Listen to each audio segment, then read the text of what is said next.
Assalamu alaikum. We're going to have a Dars al-Quran with Baja Sahib, and we're going to start with the first verse of the Holy Quran, chapter 1, verse 1. Bismillahir Rahmanir Rahim is the verse. I'll give it to Baja Sahib.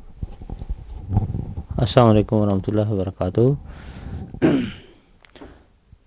The first verse of the Holy Quran is Bismillahir Rahmanir Rahim, in the name of Allah, most gracious, ever merciful. Now, it is the beauty of the Holy Quran that the whole of the Quran is summarized in the first chapter of the Holy Quran, which is called Surah Al-Fatiha, which has got only 7 verses. And then all these 7 verses of the first chapter of the Holy Quran are summarized in the first verse, which is called Bismillahir Rahmanir Rahim. Now, when we see the Surah Fatiha, we find that in the beginning there are 4 attributes of Allah, which are Rabbul Alameen, that Allah is Lord of all the worlds, then Ar-Rahman, most gracious, Ar-Rahim, ever merciful. Now, and then the fourth one is Malik Yawmiddin, master of the day of judgment. Now, in Bismillah ar-Rahman ar-Rahim, only 2 attributes are mentioned instead of 4, only 2, which are Ar-Rahman and Ar-Rahim, that is most gracious, ever merciful. So that means that Allah is telling us that the main source of all the attributes of Allah is His mercy, because the root of Rahman and Rahim is mercy, Rahm. So everything which Allah does in this world or in the next is based on the mercy of God Almighty. Even if sometime a person is punished by God Almighty, behind it there is mercy of God, because God Almighty wants to reprimand a person so that he can turn to the right path.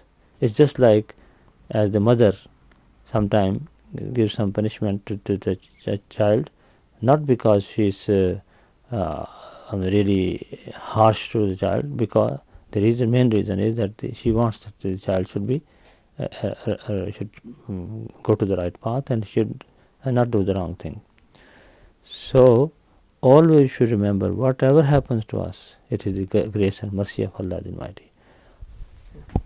So, every verse of the Holy Quran is supposed to be perfect, absolutely amazing, and the first verse of the Holy Quran should be perfectly suited to be the first verse of the Holy Quran. So it's quite a big thing to say that it's absolutely perfect. Can you say something a bit more? I know so far you said that it will Bismillahir Rahmanir Rahim connects the whole Quran in so many ways, in the sense that the Surah Fatiha summarizes the Holy Quran, and Bismillahir Rahmanir Rahim summarizes some of the attributes of Allah in the Holy Surah Fatiha. So there's a lot of connections there. But how can you say it's perfect and you just couldn't have a better verse than that?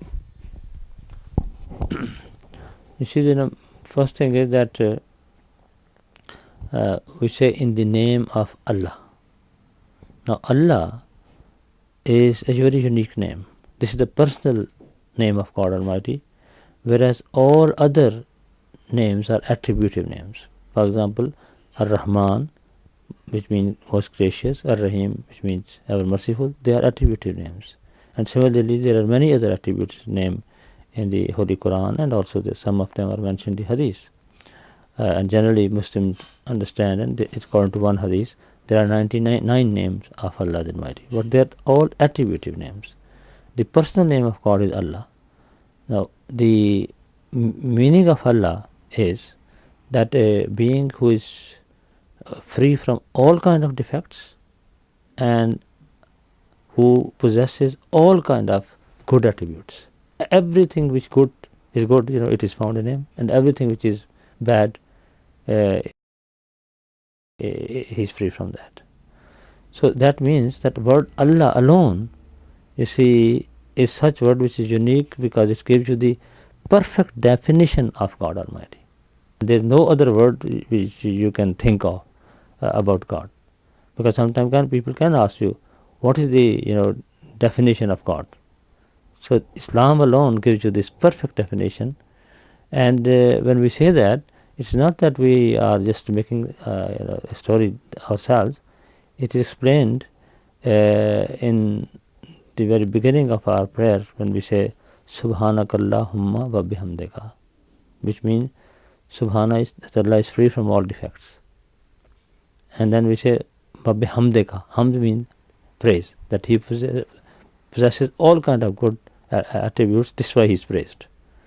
So that means that Subhanakallahumma wa bihamdika is explaining the word Allah. So we are not making our own stories. Now the other thing is that Rahman means a person who gives you his mercy without your efforts, and Rahim is a being which gives you his mercy after you have made some efforts.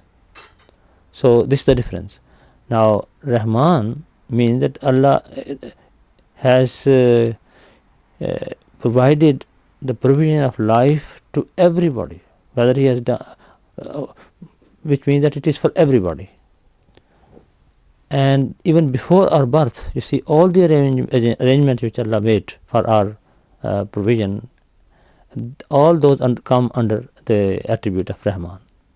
But after we are able to do some efforts, and we make some efforts, and then we achieve something, so the achievements which are made after the efforts, all those achievements come under the attribute of Rahimiyat. Okay. One of the restrictions that might make this verse not perfect is that it's written in Arabic, which is not everybody understands. And this is supposed to be a book for all mankind, for all time. So doesn't it restrict the beneficence of this verse by putting it in Arabic? Why not have it in some sort of, if God is capable of anything He wants, why not have it in some sort of perfect way of communication that might not even be a language? It might just be some sort of smell or something strange like that people can just breathe in and then suddenly understand what this verse means. Otherwise, to understand the Quran or even this verse, you have to know Arabic. So that's a restriction on its perfectness, I'd say. Yes. The first thing is that if you choose any language, then again the same question will arise. If Urdu is selected, people will say, why not English? If English is selected, people will say, why not Urdu, or similar like that. So this is why there has to be one language, because this is the way how people communicate to each other. The other thing is that this is the promise of Allah in the Holy Quran, that if somebody pray to Allah the Almighty in his own language, whatever language he has, Allah knows all languages. So this is why He can accept the prayer and He can guide you to the right path, even if you don't know Arabic.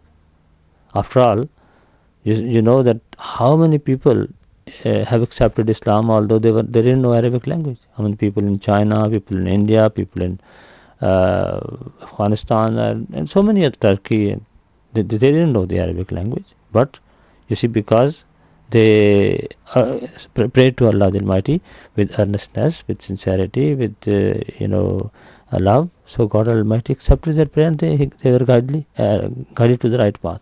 But another very important point which I would like to share with you is that Allah made a promise with the Muslims that in every century He will send a reformer.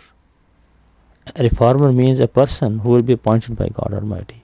He will be guided by God Almighty, and he will then spread that guidance. Now in this age, Allah has sent Hazrat Mirza Ghulam Muhammad of Qadian, who was the reformer of the 14th century, but at the same time, because he is the Imam Mahdi and the Prophet, he has laid the foundation of the system of Khilafat, which is a permanent method of leading people to the right path. So we have the succession system in the Ahmadiyya community. after the Prophet Musa, peace be upon him, and now we have the 5th Khalifa. So all the time we have somebody to guide us, and then the whatever he says, it is simultaneously translated into many languages, and we have got the MTA, Muslim Television Ahmadiyya, through which you see this message is reaching all parts of the world, and it's available free to everyone. And as you know that in this country, in UK, it's available on Sky 787, and through internet it is available everywhere.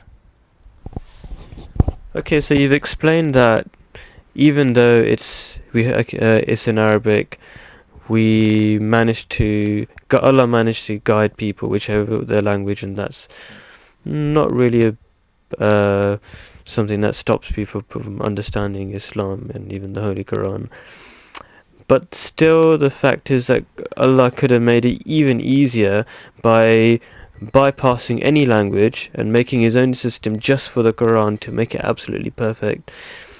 As I said, it could have been, it might sound strange, but it could have been a smell or something, and people could have breathed in the Holy Quran or something, or the verse, because Allah's capable of anything, and they would have understood this verse, so that language would not have been a boundary at all. But in this case, you could, but the way you're saying it is all translated and people understand somehow.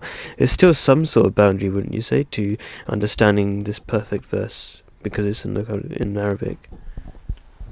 Now you see, different organs of man have different purposes. For example, nose is there by which you can smell something, true, no doubt. But at the same time, God has given you eyes so that you can see.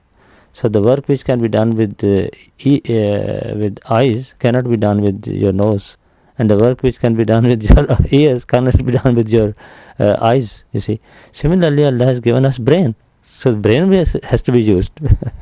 And for that purpose, you need a language, because it's one method, of course. There are many ways, but one way of making use of our brain is languages. This is why Allah has taught us the languages. This is why human being is unique and different from all other species of life. The other species of life can't speak like human beings speak. But man is created like that he has the ability to speak and communicate with languages.